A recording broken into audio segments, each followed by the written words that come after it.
بسم اللہ الرحمن الرحیم۔ سوال جواب سیگمنٹ کا 11واں ایپیسوڈ لے کر حاضر خدمت ہیں، اور جیسا کہ آپ کے علم میں ہے یہ ایپیسوڈ، یہ سیگمنٹ ہر اتوار کو آتا ہے۔ اس میں آپ کے سوال ہوتے ہیں، ہمارے جواب ہوتے ہیں، اور ایسے بہت ساری باتیں اس میں مل جاتی ہیں لوگوں کو جو پہلے سے ان کے ذہن میں نہیں ہوتی ہیں یا پہلے ان کے نالج میں نہیں تھی، ان کی معلومات میں نہیں تھی۔ تو اس لیے ہماری گزارش رہتی ہے کہ اس سیگمنٹ کو ضرور دیکھا کریں اور اخیر تک دیکھا کریں، اور اپنے دوستوں کے ساتھ اس کو پہنچایا بھی کریں، ان کو شیئر بھی کیا کریں۔ بہرحال رضوانہ صاحبہ دہلی سے، ان کا ہم نے پہلا سوال لیا ہے۔ کہتے ہیں کہ حضرت ہمارے یہاں بھتیجا ہوا ہے، پلیز اس کا کوئی مناسب نام تجویز فرما دیں۔ سب سے پہلے رضوانہ بہن، آپ کو بھتیجے کی آمد مبارک۔ دعا کرتے ہیں اللہ رب العزت اس بچے کو نیکی کی توفیق عطا فرمائے، اور اس کے ماں باپ کے لیے اور اس کے خاندان والوں کے لیے آنکھوں کی ٹھنڈک کا باعث بنائے، اور اس بچے کو دنیا اور آخرت کی تمام نعمتیں اور سعادتیں نصیب فرمائے۔ دیکھیے، جہاں تک نام کی بات ہے، ہمیشہ اصل میں آج کل دور کیا ہو رہا ہے، لوگ نیٹ کھولتے ہیں اور بس ایک نام دیکھا جس کا معنی اچھا سا رہا اور بس اس کو رکھ لیا اور بس بات چھٹی۔ ہمارا مشورہ یہ رہتا ہے، پہلے نمبر پر بات یہ کہ کسی اللہ والے سے نام تجویز کراؤ، انشاءاللہ اس میں برکتیں پائیں گے۔ دوسری بات یہ ہے کہ اب سب کے رابطے تو اللہ والوں سے نہیں بھی ہوتے ہیں، یا سب کا رجحان بھی نہیں ہوتا ہے، تو کم سے کم اتنی مہربانی ضرور کرو کہ نیٹ کھول کر نام رکھنے کا جو یہ رواج چل نکلا ہے، اس کو بڑھاوا مت دو، بلکہ صحابہ رضی اللہ عنہم کی ناموں کی لسٹ تلاش کرو، اور صحابہ رضی اللہ عنہم کے ناموں میں سے ناموں کو تجویز کرو۔ ہونا چاہیے، کس طرح سے ہونا چاہیے ناموں کو؟ اللہ کے ناموں کی لسٹ دیکھی، اللہ کے نام کے ساتھ جو نام بھی آپ کو سمجھ آیا، اس نام کے اعتبار سے اپنے بچے، جیسے آپ کو نام سمجھ آیا الرحمن، اللہ کا نام ہے الرحمن، اس نام کے ساتھ عبد اور بڑھا کر عبد الرحمن اپنے بچے کا نام رکھ دیا۔ آپ کو الرحیم سمجھ آیا، آپ نے اس کے ساتھ عبد بڑھا کر عبد الرحیم رکھ دیا۔ اس طرح سے ناموں کو تجویز کرنا چاہیے۔ یا پھر یہ کہ کسی نبی کے، کسی رسول علیہ الصلوۃ والتسلیمات میں سے کسی کے نام کو لے لیا، اس کو اپنے بچے کے نام کے طور پر تجویز کر لیا، یا نبی صلی اللہ علیہ وسلم کے ناموں میں سے کہ کیا عالی شان نام ہیں، کتنے مبارک نام ہیں، ان مبارک ناموں میں سے کسی مبارک نام کو لے لیا اور اس کو اپنے بچے کو دے دیا کہ یہ آج سے ہمارا بیٹے کا نام غفران ہے۔ نبی صلی اللہ علیہ وسلم کے صفاتی ناموں میں سے ایک نام غفران بھی ہے نا، تو ایسے ہی کوئی بھی نام، مطلب یہ تو غفران تو میرے ایک ذہن میں بات آئی، تو یا پھر کسی اور اللہ والے کے نام کی نسبت پر نام رکھ دیا۔ اور لڑکی ہے تو صحابیات ہیں، اور حضرات انبیاء علیہ السلام کی ازواج ہیں، اور دوسری اللہ والیاں ہیں، ان کے ناموں میں سے نام رکھا جائے۔ تو بہرحال آپ کا بھتیجا جو ہے، میں اس کا کوئی باقاعدہ نام تو تجویز نہیں کر رہا ہوں، لیکن جو میں ترتیب بتا رہا ہوں، اس ترتیب سے آپ نام تلاش کریں اور کوئی بھی ایک نام رکھ لیں۔ میرا اپنا ذاتی مشورہ عبداللہ اور عبد الرحمن اور محمد اور احمد، ان 4 ناموں میں سے تجویز کر لیں، یہ میرا اپنا ذاتی مشورہ ہے آپ کو۔ بہرحال بہت مبارک ہے آپ کے لیے بیٹے کی آمد، بھتیجے کی آمد، اللہ باعث خیر اور برکت بنائے۔ اگلا سوال ہے عالیہ صاحبہ کا، مہاراشٹر سے۔ کہتے ہیں کہ میرے والد کے کچھ حالات میں نے پہلے بھی آپ سے ذکر کیے، اب مزید گزارش ہے کہ میرے والد میرا رشتہ کرنے میں کوئی انٹرسٹ نہیں دکھاتے ہیں، کوئی مناسب رہنمائی کیجیے۔ تو بھائی دیکھیے، پہلی گزارش تو میں ماں باپ سے کرنا چاہتا ہوں کہ جب بچے اپنی عمر کو پہنچ جائیں، چاہے لڑکی ہو یا لڑکا، تو ان کی شادیوں کے سلسلے میں جو تاخیر کا رواج ہو چلا ہے، یہ تاخیر اصل میں برائیوں کو جنم دے رہی ہے، اور بڑی برائیاں، چھوٹی برائیاں نہیں، بڑی برائیوں کو جنم دے رہا ہے یہ عمل، کہ لوگوں میں وقت پر شادی کرنے کا رواج نہیں رہ گیا ہے۔ پہلے ہی ایک برائی ہمارے معاشرے میں اتنی بڑی ہے کہ لوگ ایک ہی نکاح کر کے رہ جاتے ہیں، اس سے بڑی برائی اور کیا ہوگی؟ عورت برباد ہے اس ایک نکاح کے نام پر۔ جو بیچاری بیوہ ہو جائے، کوئی طلاق یافتہ ہو جائے، پوری زندگی اس کو جوڑا نہیں مل پاتا، اور اس کے ذمہ دار ہمارے معاشرے کا وہ رواج ہے جہاں ایک نکاح کا رواج ہے، تو یہ ایک نکاح کرنے کا جو رواج ہے یہ ذمہ دار ہے بیواؤں اور طلاق یافتہ خواتین کو جوڑا نہ ملنے کے سلسلے میں۔ بہرحال یہ ایک ذرا سی الگ بات ہو گئی، لیکن عالیہ صاحبہ آپ کو مشورہ دیتا ہوں کہ اللہ کے ناموں میں ایک نام ہے اللطیف۔ اللہ کے اس نام کو کثرت سے پڑھا کریں، یا لطیف یا لطیف یا لطیف، کثرت سے پڑھا کریں، جتنا آپ کو ہو سکے اتنا کثرت سے پڑھیں۔ اور اگر اللہ تعالیٰ آپ کو توفیق دے تو چاشت کی نماز کے بعد تقریباً 1400 مرتبہ اللہ کے ناموں میں ایک اور نام السمیع پڑھا کریں، اس کو یا سمیع یا سمیع یا سمیع اس طرح سے پڑھیں، اور دھیان لگا کے پڑھیں اللہ کی طرف، اور پھر اپنی حاجت کو اللہ کے حضور پیش کریں، اللہ میری اس حاجت کو پوری کر دیجیے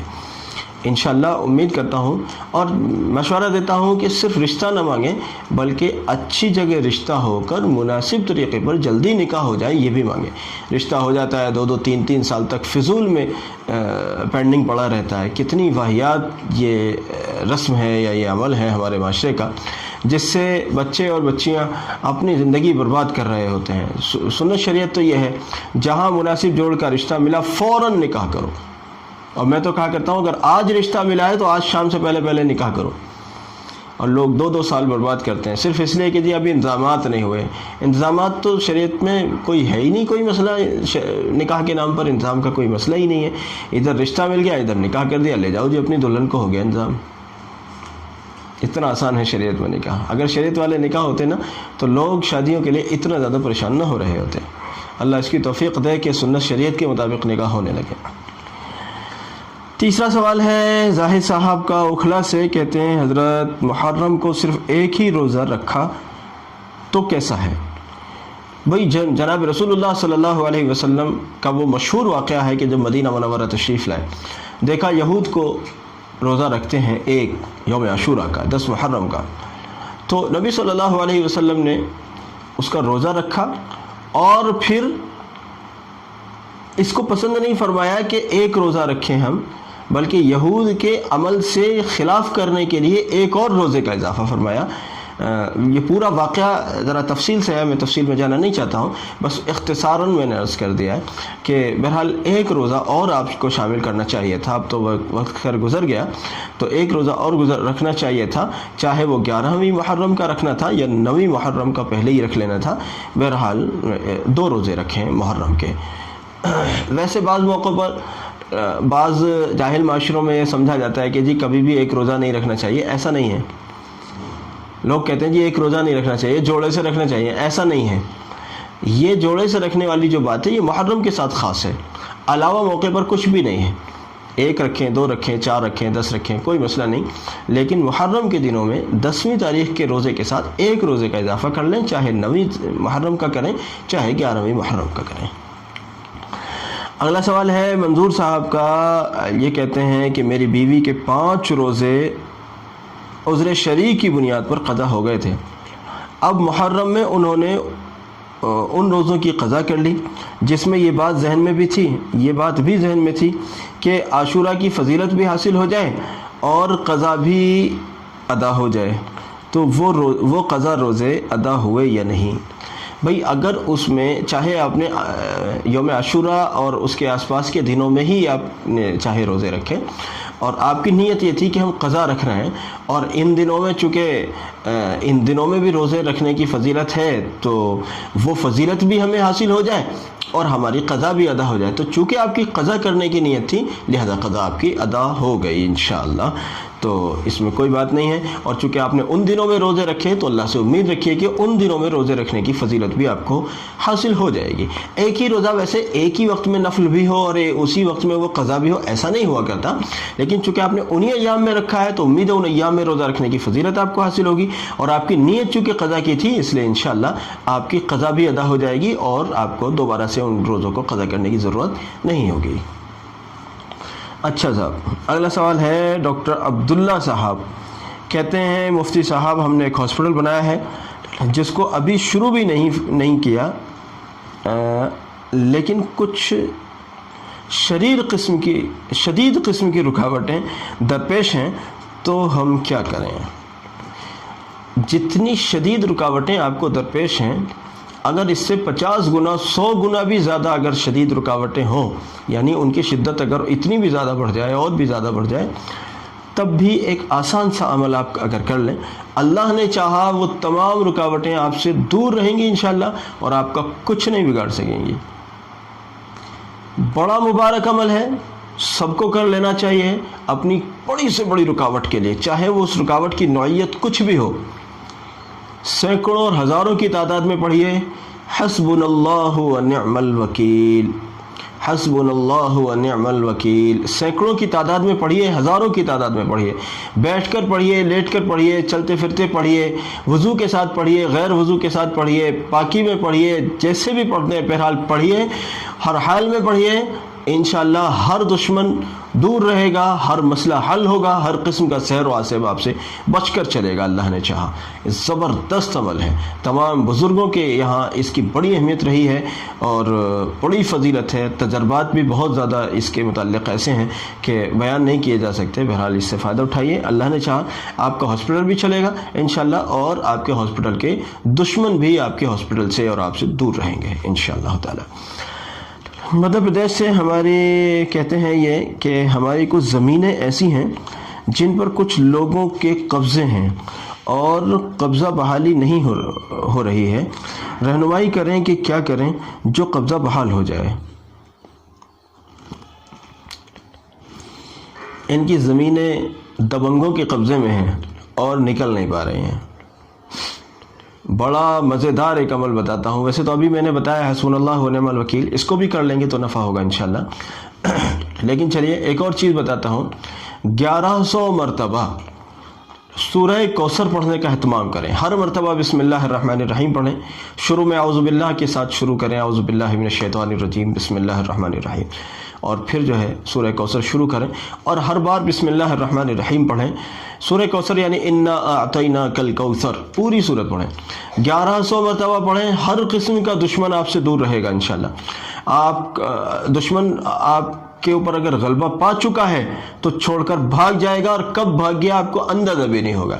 انشاءاللہ۔ دشمن سے عجیب و غریب قسم کی نجات مل جائے گی، اور بھی بہت سارے فائدے ہیں اس عمل کے، وہ کبھی باقاعدہ اگر اس پر ہم نے کلپ بنائی تو انشاءاللہ عرض کریں گے۔ فی الحال آپ اپنی زمینیں چھڑا لیجئے سورہ کوثر کے ذریعے سے، انشاءاللہ بہت دعائیں دیں گے اگر آپ نے عمل کیا، اللہ تعالیٰ توفیق دے اور آپ کے مسئلے کو حل فرمائے۔ کہتے ہیں کہ حضرت شدید بیماری کے لیے کیا کیا جائے، کوئی روحانی علاج بتائیں مہربانی ہوگی۔ اچھا ہاں بھائی دیکھو، ایک عمل بتاتا ہوں، بہت شدید سے بھی شدید بیماری ہو، چاہے اثرات ہوں، سحر ہو، عاصب ہو، نظر لگ گئی ہو یا کچھ اور ہو، اگر ہو سکے، جیسا کہ آج کل بارشوں کا زمانہ چل رہا ہے، بارشیں ہو رہی ہیں، پورے ملک میں ہی ہو رہی ہیں اللہ کی فضل سے، تو اگر بارش کا پانی مل جائے تو زیادہ اچھا ہے، اور بارش کا پانی نہ ملے تو بہرحال جو بھی عام پانی آپ کو میسر آ جائے، عام پانی لے لیں، اس میں 70 مرتبہ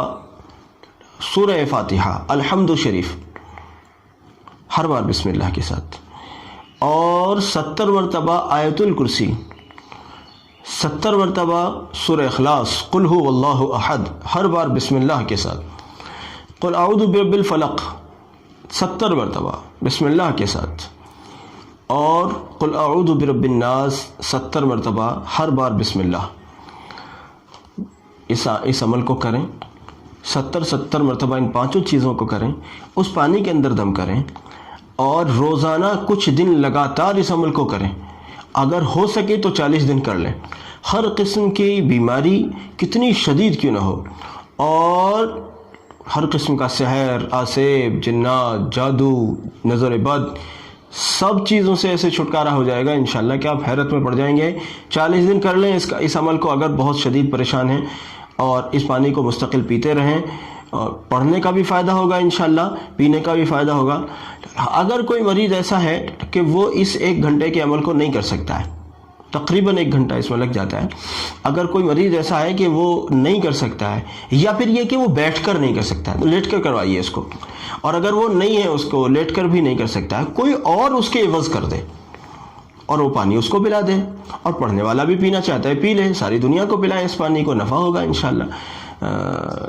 بہت ہی مجرب المجرب عمل ہے, بہت ہی شاندار عمل ہے. میں نے اب تک جتنے بھی لوگوں کو کروایا ہے انفرادی طور پر, یوٹیوب پہ تو چلیے آج بات ہو رہی ہے, لیکن اب سے پہلے انفرادی طور پر جتنے بھی لوگوں کو کروایا ہے, اگر وہ بہت شدید ترین بھی بیمار رہے ہوں یا اثرات زدہ رہے ہوں, الحمدللہ تقریباً سب کے سب نے فائدہ اٹھایا ہے. یہاں تک کہ خود میں نے بھی کیا ہے, میں نے بھی اس کو اپنے ایک مسئلے میں کیا ہے, اور اللہ نے مجھے اس کا بہت عالیشان صلہ عطا فرمایا. آپ بھی نفع اٹھائیے, انشاءاللہ نفع ہوگا اگر آپ اس کو کریں گے. میرے لیے بھی دعا کیجیے, اور گزارش کرتا ہوں کہ اس کلپ کو سننے کے بعد سب اپنے احباب کے ساتھ شیئر کیجیے. جزاکم اللہ. السلام علیکم ورحمۃ اللہ وبرکاتہ.